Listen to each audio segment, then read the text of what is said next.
On est jeudi le 19 mai, je suis invitée à Pointe-à-Callieres pour la conférence de presse du lancement de l'exposition des hommes et des chevaux qui met en lumière la collection privée de la maison Hermès.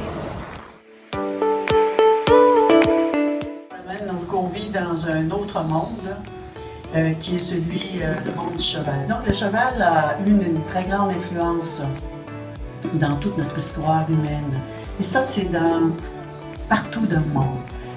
Émile Hermès, grand collectionneur de Paris, a eu la vision de vouloir sauvegarder ces traces. Très peu de gens l'ont fait. Et moi, je dis toujours, Émile Hermès, c'est comme un peu un musée.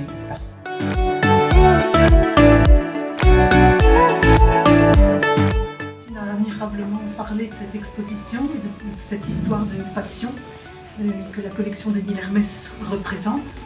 La passion du cheval, mais aussi la passion du mouvement. Il ne faut pas oublier que le cheval est un animal en mouvement, il est presque le symbole même du mouvement. Et que collectionner, ce n'est pas seulement regarder vers le passé, ce n'est pas juste un geste de nostalgie et de préservation, c'est un geste j'allais dire, de bon sens. C'est-à-dire que dans tout ce qui a été créé autour de ces routes du cheval, tout ce que le cheval a permis aux hommes de faire comme progrès, comme rencontre, comme échange de civilisation, de matière, etc. Tout ça ne doit pas disparaître parce que c'est une mine très très précieuse dont on a besoin. Je crois qu'on ne peut pas avancer dans le présent et dans le futur sans ces jalons, sans ces repères. Je vais vous dire, d'autant plus, c'est pas le cadeau, que moi je suis ici parce que je suis le fils de ma mère. C'est pas vous épater, qui elle-même était la fille de son père. Mais alors son père, il a une particularité, c'est que c'était Émile Hermès. Et vous savez, les enfants, ils disent mon papa est formidable, hein, mon grand-père est formidable. Je vais vous dire un peu ça, parce que je crois que mon grand-père, il était formidable. C'est-à-dire qu'il a gardé une âme d'enfant.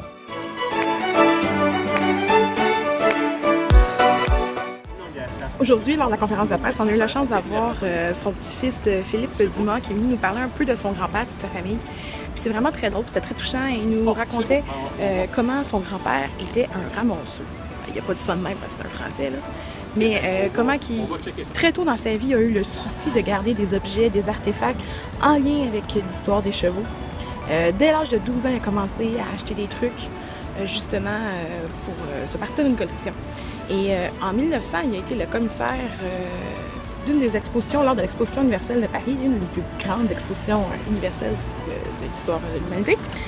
Et c'est à ce moment-là qu'il s'est rendu compte, justement, que le cheval était sur son déclin et que la machine était pour prendre la place du cheval. Et c'est là qu'il a encore plus, décidé de valoriser l'histoire des chevaux et de conserver le plus possible tout ce qu'il pouvait trouver sur les chevaux. Et pas juste des objets que sa compagnie a fait, Hermès. Là. Non, non, non, non. Il a voyagé, il a fait venir des trucs de la Grèce, de la Chine, un peu partout dans le monde. C'était franchement très, très, très impressionnant. Et dans cette volonté de conservation, oui, ça peut paraître pêle-mêle et tout, mais non, il y a toujours eu le souci de aussi documenter les choses. Donc, c'est ce qui rend la collection si importante.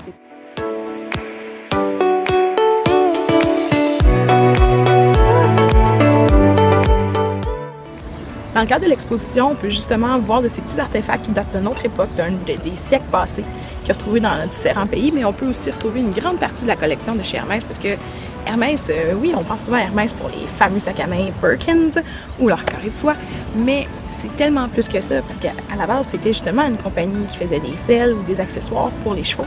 Et ils sont reconnus évidemment pour leur cuir.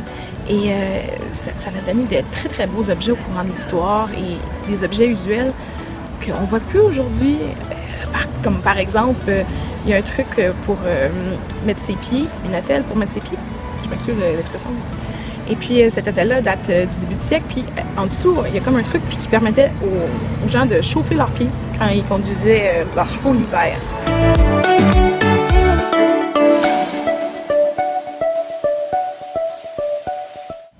Si jamais vous avez la piqûre pour l'exposition, sachez que le musée,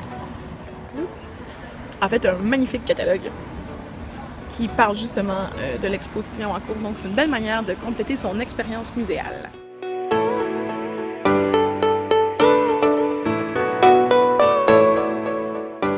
Les chevaux, là, sont tellement liés à notre histoire, on s'en rend pas compte. T'sais, sans les chevaux, on n'aurait pas pu bâtir la ville puis l'étendre comme on l'a fait. C'est grâce aux chevaux qu'on ouvrait les routes, qu'on transportait les matériaux de construction. Puis sinon, plus tard dans l'avenir, plus tard dans l'histoire, les chevaux, c'était aussi un moyen de plaisir. On a juste à penser, il y avait l'hippodrome à Montréal, mais il y a eu beaucoup de pistes de course. Comme par exemple, le Myland tire son nom de par le fait qu'il y avait une espèce de piste de course dans son secteur à une certaine époque. Donc, c'est vraiment très drôle qu'aujourd'hui, on a une exposition sur les chevaux à Montréal.